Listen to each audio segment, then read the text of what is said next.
India में 1000 crore club की शुरुआत करना, 4,000 करोड़ क्लब की मूवीज देना, जैसे कि बाहुबली 2, RRR, कल्कि 2, 898 AD, पुष्पा 2, ये काम करके टॉलीवुड यानी कि तेलुगु सिनेमा पिछले कुछ सालों में इंडियन सिनेमा का टॉर्च बियरर रही। बट अगर तुम 2025 की टॉप 10 हाईएस्ट ग्रॉसिंग मूवीज की लिस्ट देखोगे तो टॉप 3 तो छोड़ो, टॉप 5 भी छोड़ो, टॉप 10 में सिर्फ एक तेलुगु फिल्म उस लिस्ट में जगह बना पाई और वो थी they call him OG. And I am sure कि ये डेटा देख के तेलुगु सिनेमा के फैंस को थोड़ा बुरा लगा होगा, बट डोंट वरी, क्योंकि भले ही इस साल टॉलीवुड का सिक्का नहीं चल पाया, लेकिन फ्यूचर में तेलुगु सिनेमा इतनी बड़ी बड़ी मूवीज लेके आ रही है कि अगले 5 साल तक सिंगल हैंडेडली तेलुगु सिनेमा का रूल होगा। और आज की हमारी ये वीडियो तेलुगु सिनेमा के उन्हीं 7 अपकमिंग मोस्ट एम्बिशियस मूवीज के बारे में, जिन मूवीज के बारे में हम इस वीडियो में डिटेल में बात करने वाले हैं। वो कोई टिपिकल पैन इंडिया मूवीज नहीं, बल्कि उन सारी फिल्मों को इंटरनेशनल लेवल पे बनाया जा रहा है। और इस लिस्ट में 2 मूवीज तो ऐसी हैं जिनका बजट हॉलीवुड मूवीज की तरह 100 मिलियन से भी ज्यादा है, और एक फिल्म ऐसी है जिसको दुनिया भर के 9 लैंग्वेजेस में रिलीज किया जा रहा है। इसके अलावा एक फिल्म तो ऐसी है जिसमें पोटेंशियल है बाहुबली 2 की हाइप को टॉप करने का। एंड आई नो कि आप लोग सोच रहे होंगे कि बड़ी मूवीज तो हर इंडस्ट्री में बन रही है, लेकिन हम सिर्फ तेलुगु इंडस्ट्री की मूवीज पर ही क्यों वीडियो बना रहे हैं। तो देखो, ऐसा है कि बड़ी मूवीज तो हर इंडस्ट्री में सच में बन रही है, लेकिन सबसे ज्यादा एक्सपेंसिव एंड सबसे ज्यादा एम्बिशियस फिल्में बस तेलुगु सिनेमा ही बना रही है। इसीलिए ये वीडियो डेडिकेटेड है तेलुगु सिनेमा को। तो ज्यादा टाइम वेस्ट ना करते हुए जल्दी से वीडियो शुरू करते हैं। तो हमारी लिस्ट की पहली फिल्म है प्रभास स्टारर फौजी, जो कि एक वॉर ड्रामा फिल्म होने वाली है। और जैसा कि आपको पता ही होगा कि इंडिया में दुनिया भर के वॉर ड्रामा मूवीज बन चुकी है, जिसकी वजह से आज ऐसी मूवीज को लेके फटीक सा होने लगा है। एंड दैट्स व्हाई आजकल अगर कोई अच्छी वॉर ड्रामा फिल्म बना भी देता है तो उस अच्छी फिल्म को भी देखने का मन नहीं करता। बट सुपरस्टार प्रभास की फौजी फिल्म का केस ऐसा नहीं है, बल्कि एक वॉर ड्रामा फिल्म होते हुए भी फौजी बहुत ही fresh, unique and exciting film लग रही है। और ऐसा लगने के 2 मेजर रीजन। पहला रीजन है कि इस फिल्म की स्टोरी लाइन बाकी वॉर मूवीज की तरह इंडिया पाकिस्तान एंगल पे बेस्ड नहीं है, बल्कि ये फिल्म तो प्री इंडिपेंडेंस एरा में सेट है। और प्रभास उस एरा में एक ऐसे फौजी का रोल प्ले करने वाले हैं जिसका सीधा कनेक्शन इंडिया के सबसे बड़े फ्रीडम फाइटर सुभाष चंद्र बोस के साथ है, ब्रिटिश आर्मी के साथ है, वर्ल्ड वॉर 2 के साथ है, जापानीज आर्मी के साथ है, और शायद हिटलर के साथ। अब एक फिल्म में इतनी सारी चीजों का होना पब्लिक को एक्साइट करने के लिए मोर देन इनफ है, बट इस फिल्म के मेकर हमें मोर देन इनफ से भी कुछ ज्यादा देना चाहते हैं। और वो ज्यादा ये है कि फौजी फिल्म में भी प्रभास का कैरेक्टर महाभारत के कर्ण से इंस्पायर्ड होगा। बेसिकली इस फिल्म में प्रभास के कैरेक्टर के characteristics, morals, ethics, values Mahabharata के कर्ण वाले होंगे। अब तुम ये सोच रहे होगे कि ये वॉर ड्रामा फिल्म में महाभारत कहां से आ गई। तो भैया ऐसा है कि ये फिल्म रियल लाइफ इंसिडेंट से इंस्पायर्ड है, बट ये उन इवेंट्स की एक फिक्शनल रिटेलिंग होने वाली है, just like RRR। And that's why maker इस फिल्म के लिए इतनी क्रिएटिव लिबर्टी ले पा रहे हैं। अब अगर दूसरा रीजन की तरफ चले तो वो है इस फिल्म का स्केल। तो देखो, इंडिया में मोस्टली वॉर ड्रामा मूवीज हमेशा मिड बजट में बनाई जाती है, लेकिन ये पहली फिल्म है जिसको 700 करोड़ के ह्यूमंगस बजट पे बनाया जा रहा है। और अगर बात करें कि आखिर इतना पैसा लग कहां रहा है, तो भैया इस फिल्म के लिए मेकर्स ने प्री इंडिपेंडेंस एरा का पूरा सेट क्रिएट किया था। ऐसी मूवीज में प्रोडक्शन डिजाइन पे खर्चा होना लाजमी है। साथ ही साथ इस फिल्म में हमें never seen before war action sequence भी देखने को मिलने वाले हैं। उस वॉर सीक्वेंस पे भी बेशुमार पैसा लगाया जा रहा है, जिसकी वजह से इस फिल्म का बजट इतना ज्यादा हो गया है। तो भाई तगड़ी स्टोरी है, तगड़ा स्केल है, तगड़ा बजट है, सोने पे सुहागा। इस फिल्म के डायरेक्टर है अनु राघवापुडी, जिन्होंने सीतारमन जैसी ब्यूटीफुल फिल्म बनाई। तो इनमें पोटेंशियल है इस लेवल के स्केल और इस लेवल की स्टोरी को जस्टिस देने की। और अगर प्रभास और हनु मिलकर इस फिल्म को पुल अप कर पाते हैं तो ये फिल्म वॉर ड्रामा जॉनर के सारे बॉक्स ऑफिस रिकॉर्ड्स को ब्रेक करेगी। साथ ही साथ वॉर ड्रामा जॉनर में रिवोल्यूशन भी लाएगी, एक नया बेंचमार्क सेट करेगी। द मोस्ट इंपॉर्टेंट, ये फिल्म पैन इंडिया सिनेमा के लेवल को एक स्टेप और ऊपर ले जाएगी। और मैं आपको बता दूं कि इस फिल्म के मेकर्स इस फिल्म को 2 पार्ट्स में बनाएंगे, जहां इसका first part next year independence day weekend पे रिलीज होगा। तो फिर कुछ साल बाद फौजी फिल्म का पार्ट 2 भी आएगा, जो कि एक प्रीक्वल होगी। ओके, तो अगर वीडियो में आगे चले तो हम जिस नेक्स्ट फिल्म की बात करने वाले हैं उसकी स्टोरी बहुत ही वाइल्ड होने वाली, और शायद ये इकलौती मास मसाला फिल्म होगी जिसको इंटरनेशनल ऑडियंस को ध्यान में रख के बनाया जा रहा है।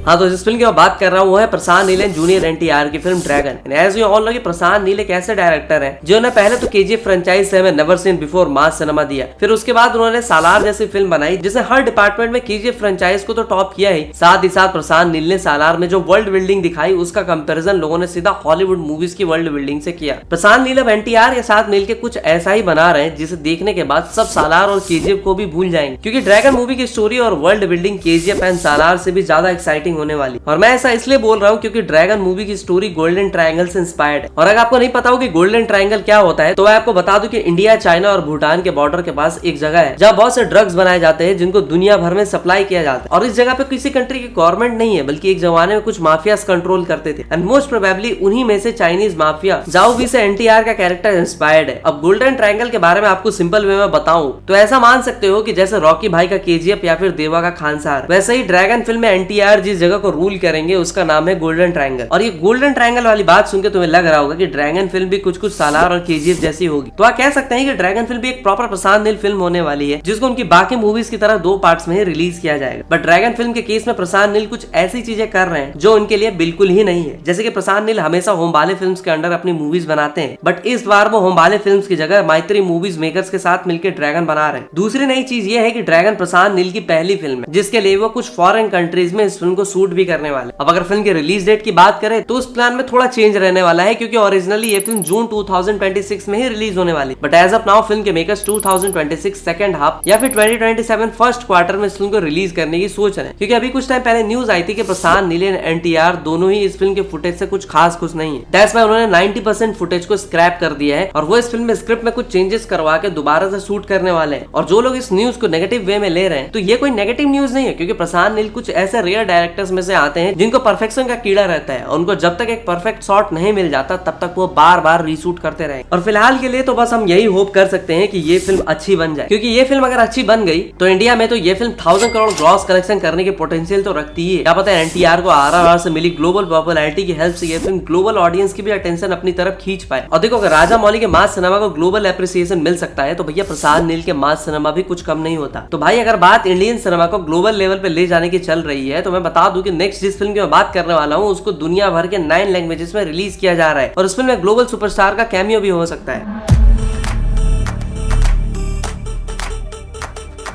मैं बात कर रहा हूँ प्रभास और वांगा की स्पिरिट। ये एक ऐसी फिल्म है जिसका इंतजार पूरी मर्द जात बहुत ही बेसब्री से कर रहा है। और अगर बात करें कि सिर्फ मर्द जात ही क्यों, तो भैया ऐसा है कि इस फिल्म के डायरेक्टर है संदीप रेड्डी वांगा। और वांगा इंडिया के इकलौते ऐसे डायरेक्टर है जिनकी हर फिल्म ए रेटेड होती है। तो बेसिकली इनकी मूवीज बच्चों या लड़कों के लिए नहीं बनाई जाती, बल्कि बस मर्दों के लिए बनाई जाती है। और अगर इस मर्दों वाली फिल्म की स्टोरी की बात करें तो स्पिरिट की कहानी एक शांत और सन की कॉप की होगी, जो कि क्राइम सिंडिकेट को पकड़ने के चक्कर में खुद एक झूठे केस में पकड़ा जाएगा। अब उस सन की कॉप को खुद को इनोसेंट प्रूव करना है, साथ ही साथ उस इंटरनेशनल क्राइम सिंडिकेट का भी पर्दाफाश करना है। और इस कहानी में सन की angry young man type cop का रोल प्ले कर रहे हैं डायनासोर प्रभास। और इस फिल्म में डायनासोर से पंगे लेने की हिम्मत है विवेक ओबरॉय में, जो कि इस फिल्म में मेन विलन रहे। और रियल लाइफ में भी पंगे लेने में विवेक ओबरॉय से ऊपर कोई नहीं आता। बात करें फिल्म के लीड हीरोइन की, तो इस फिल्म में दीपिका पादुकोण को as a leading lady cast किया गया, लेकिन दीपिका और वांगा के आपस में कलेश हो जाता है और उस कलेश के चलते दीपिका को फिल्म से निकाल दिया जाता है, या यूं कहे दीपिका ने फिल्म छोड़ दी होती है। दीपिका के फिल्म से निकलते ही वांगा साहब ने भाभी 2 यानी कि तृप्ति डिमरी को इस फिल्म में as a leading lady cast करते हैं। फिल्म के इन 3 मेन कैरेक्टर्स के अलावा फिल्म में प्रकाश राज, चिरंजीवी जैसे लेजेंडरी एक्टर्स भी इंपॉर्टेंट रोल प्ले करेंगे। तो गाइस ले देखिए, बात यह है कि इस फिल्म में मेन कास्ट और इस फिल्म में कास्ट के अलावा इस फिल्म में 2 बड़े सुपरस्टार्स का कैमियो भी करते हुए नजर आएंगे, जिसमें से पहले सुपरस्टार है कोरियन मूवीज के एक्शन किंग डॉन ली। तो देखो, डॉन ली का इस फिल्म में बहुत ही पावरफुल और एक्शन पैक्ड रोल बताया जा रहा है। और अब ये रोल सिर्फ कैमियो होगा या सपोर्टिंग रोल होगा वो तो फिल्म देख के ही पता चलेगा। बट दूसरे सुपरस्टार्स की बात करें तो वो है रणवीर कपूर। अभी ताजा न्यूज आई है कि रणवीर कपूर स्पिरिट में कैमियो करने वाले हैं। अब स्पिरिट में वांगा ने उनके लिए एक नया रोल लिखा है, या फिर रणवीर रणविजय सिंह बन के ही इस फिल्म में आएंगे, वो तो वक्त बताए। बट एक चीज जो है मैं अभी बता सकता हूँ कि अगर ये सारे कैमियोज हुए तो सिनेमा का पर्दा और बॉक्स ऑफिस दोनों जलते हुए नजर आएंगे। एंड बॉक्स ऑफिस से याद आया कि ये कोई पैन इंडिया फिल्म नहीं बल्कि पैन वर्ल्ड फिल्म है, क्योंकि इस फिल्म को इंडिया के 5 मेजर लैंग्वेजेस में तो रिलीज किया ही जाएगा, साथ ही साथ इस फिल्म को इंटरनेशनली इंग्लिश, कोरियन, जापानीज एवं चाइनीज लैंग्वेज में भी रिलीज किया जाएगा। और इतनी सारी लैंग्वेजेस में इस फिल्म को रिलीज करने का मकसद यही है कि किसी तरह ओवरसीज में इंडियन सिनेमा का इंटरनेशनल मार्केट ग्रो कर जाए। और अगर इस फिल्म के साथ सब सही रहता है तो भैया 1500 करोड़ तो कहीं नहीं गए। और अगर ये फिल्म 2000 से 2500 करोड़ कर ले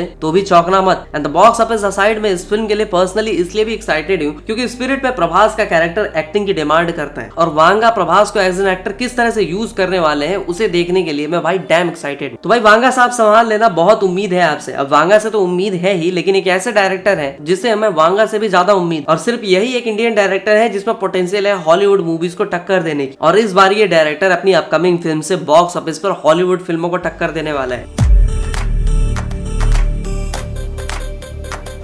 तो हमारी अगली फिल्म है वाराणसी। और वाराणसी के ऊपर बात करने से पहले मैं आपको बता दूं कि राजा मौली की लास्ट फिल्म आरआरआर जो कि ग्लोबल हिट थी, उस फिल्म की वजह से राजा मौली ग्लोबली एक स्टार डायरेक्टर बन गए थे। और राजा मौली की ग्लोबल पॉपुलैरिटी को देखते हुए लोगों को उनसे नेशनल नहीं इंटरनेशनल लेवल की फिल्म एक्सपेक्टेशन रही है, और उसी डिमांड को पूरा करते हुए राजा मौली वाराणसी जैसी एक इंटरनेशनल फिल्म बना रहे। और वाराणसी शायद इंडिया की इकलौती ऐसी फिल्म है जिसकी ग्लोबल लेवल पे मार्केटिंग की जा रही, और वो भी काफी पहले से। और अभी recently SS Rajamouli and Prithviraj Sukumaran and Priyanka Chopra Jonas की फर्स्ट लुक रिवील की गई। उसके बाद महेश बाबू का फर्स्ट लुक रिवील करने के लिए राजा मौली ने एक वर्ल्ड क्लास इवेंट ऑर्गेनाइज किया था, जिसको national and international media houses ने कवर भी किया था। अब अगर इस फिल्म की स्टोरी और प्लॉट पे थोड़ा सा बात करें तो आपको पता ही होगा कि एक एडवेंचर फिल्म होने वाली है, जिसमें विलन को अपने नापाक इरादों को पूरा करने के लिए संजीवनी बूटी चाहिए होगी या कुछ ऐसा ही चाहिए होगा, और फिल्म के हीरो का काम उस संजीवनी बूटी की रक्षा करना। इस फिल्म में हमें एडवेंचर के साथ साथ साइंस फिक्शन, हिस्ट्री, माइथोलॉजी का कॉम्बिनेशन भी देखने को मिलेगा। इस फिल्म में टाइम ट्रेवल भी हो सकता है, और टाइम ट्रेवल की हेल्प से फिल्म के कैरेक्टर संजीवनी बूटी लेने भगवान राम के टाइम पे भी जाएंगे, वो भी उस टाइम पे जब रामायण का एपिक वॉर चल रहा हो। अब देखो, सुनने में तो ये स्टोरी हॉलीवुड की बड़ी बड़ी एपिक मूवीज से भी ज्यादा इंटरेस्टिंग लग रही, बट इस स्टोरी में फिल्म बनाने के लिए खर्चा भी हॉलीवुड मूवीज जितना ही आएगा। तो कुछ रिपोर्ट्स के अकॉर्डिंग फिल्म का बजट 130 मिलियन है, मतलब लगभग 1200 करोड़ रुपए। और अगर खर्चा हॉलीवुड लेवल का हो रहा है तो लोगों की बॉक्स ऑफिस एक्सपेक्टेशंस भी हॉलीवुड फिल्मों की जितनी ही होगी। और अगर सब सही रहा तो राजा मौली हॉलीवुड को भी मिडिल फिंगर दिखाते हुए बोलेंगे कि अमेरिका क्या कहता था, क्या हो तुम, आज हम बोलते हैं कि तू क्या है बे। अब अगर वीडियो में आगे चले तो हमारी नेक्स्ट फिल्म जो है उसका बजट भी वाराणसी फिल्म की तरह ऑलमोस्ट 100 मिलियन है, और इस फिल्म को बनाया जा रहा है हॉलीवुड को इंडियन सिनेमा के रियल पोटेंशियल दिखाने के लिए। जिस फिल्म की मैं बात कर रहा हूँ वो है एटली और अल्लू अर्जुन की next film. And as you all know कि एटली ने जवान से 1000 करोड़ का बॉक्स ऑफिस दिया था, अल्लू अर्जुन ने तो पुष्पा 2 से 1800 करोड़। तो जब ये अपने सेक्टर के किंग साथ में आएंगे तो भाई तबाही तो मचेगी और खूब जमेगा रंग। और एटली और अल्लू अर्जुन रंग जमाने के लिए कोई टिपिकल पैन इंडिया फिल्म बना नहीं रहे, बल्कि ये दोनों मिलकर ग्लोबल लेवल पर एक साइंस फिक्शन फिल्म बना रहे हैं। और अगर इस साइंस फिक्शन फिल्म के बारे में आपको मैं थोड़ा सा बताऊं तो इस फिल्म में हमें टाइम ट्रेवल, पैरेलल यूनिवर्स या यूं कहें मल्टीवर्स और सुपर नेचुरल एलिमेंट्स भी नजर आएंगे। और बताया जा रहा है कि इस फिल्म में अल्लू अर्जुन अकेले ही 3 कैरेक्टर्स प्ले करेंगे, यानी कि 3 रोल में होंगे, और 3 रोल में एक रोल का कंप्लीटली एनिमेशन होगा। और यही नहीं, जहां अल्लू अर्जुन इस फिल्म में मेन हीरो है तो वहीं इस फिल्म के मेन विलन का रोल भी अल्लू अर्जुन ही प्ले करते नजर आ सकते हैं। एंड एज आई सेड कि अल्लू अर्जुन के 3 कैरेक्टर्स हैं, तो 3 कैरेक्टर्स के अपोजिट दीपिका पादुकोण, रश्मिका और मृणाल ठाकुर जैसे एक्ट्रेसेस को कास्ट किया गया है। और मूवीज में जानवी कपूर का भी इंपॉर्टेंट रोल बताया जा रहा है। अब बाकी लोगों के एक्चुअल रोल्स क्या हो गए उनको लेकर के कोई इन्फॉर्मेशन लीक नहीं हुई, बट दीपिका पादुकोण के बारे में कहा जा रहा है कि वह फिल्म में एक वॉरियर क्वीन का रोल प्ले करेंगी। और अगर अब इस फिल्म के बजट की बात करें तो जिस लेवल की फिल्म एटली अल्लू अर्जुन बना रहे हैं उसे स्मॉल या मिड बजट पे तो बनाना पॉसिबल ही नहीं। ऊपर से इस फिल्म को इंटरनेशनल मार्केट को टारगेट करके बनाया जा रहा है, तो इसलिए इस फिल्म पे प्रोड्यूसर्स ने ऑलमोस्ट 800 करोड़ का खर्चा किया है। और अगर ये फिल्म अच्छी बन गई तो ये तो लिखा हुआ है कि ये फिल्म जब 2027 में रिलीज होगी तो इंडियन बॉक्स ऑफिस के सारे रिकॉर्ड्स तोड़ देगी, सोने पे सुहागा। और क्या पता ये फिल्म इंटरनेशनल मार्केट में भी फट जाए, मतलब जो कारनामा RRR ने किया था शायद ये फिल्म भी वो कर दिखाए। तो गाइस, अब तक हमने जिन मूवीज की बात की वो तो ऐसी मूवीज हैं जो फ्यूचर में इंडियन सिनेमा को आगे ले जाएंगे। अब हम मूवीज ऐसी तेलुगु साइंस फिक्शन मूवीज के सीक्वल पर बात करेंगे जिसका कॉन्सेप्ट मुझे जेन्युइनली हॉलीवुड मूवीज के साइंस फिक्शन कॉन्सेप्ट से भी 10 टाइम्स ज्यादा एक्साइटिंग लगता है। उस फिल्म का नाम है कल्कि 2। पहले अगर कल्कि 2 टेनेट एडी पार्ट 1 की बात करें तो भैया जिस तरह से नाग अश्विन ने पोस्ट एपोकलिप्टिक वर्ल्ड और इंडियन माइथोलॉजी को कंबाइन करके हमारे सामने प्रेजेंट किया था, that was something extra ordinary. और इंडियन हिस्ट्री के कर्ण और अश्वत्थामा जैसे एपिक नेम्स को मॉडर्न वर्ल्ड की स्टोरी में देखना ये बहुत ही एक्साइटिंग। और जब कल्कि पार्ट 1 में हमें अश्वत्थामा, कर्ण और भैरव एक दूसरे से लड़ते हुए नजर आए थे, तो वहीं कल्कि 2 में अश्वत्थामा एंड कर्ण एक दूसरे के साथ देंगे और सुप्रीम यास्किन को हराएंगे। और वैसे अगर कास्ट की बात करें तो कल्कि 1 की मोस्टली कास्ट कल्कि 2 में भी नजर आएंगे, एक्सेप्ट दीपिका पादुकोण, क्योंकि दीपिका जी का कल्कि के मेकर्स के साथ भी कलेश हो गया और इसीलिए उन्होंने ये फिल्म भी छोड़ दी। बाकी दीपिका के रिप्लेसमेंट के लिए कास्टिंग का काम जारी है। देखते हैं कि दीपिका के बाद सम एटी या सुमति का रोल कौन से एक्ट्रेस प्ले करेंगे। अब अगर कल्कि 2 के बारे में थोड़ा और बात करें तो आपको बता दूं कि जहां कल्कि 1 का बजट 600 करोड़ था तो वहीं कल्कि 2 का बजट 700 करोड़ होने वाला है। और जैसे कल्कि ने साइंस फिक्शन जॉनर में वर्ल्ड सिनेमा को एक यूनिक फिल्म ला के दी थी, वैसे ही नाग अश्विन एक बार फिर कल्कि 2 से ग्लोबली इंडियन सिनेमा का नाम रोशन करने वाले हैं। और अगर रही बात बॉक्स ऑफिस की कड़े,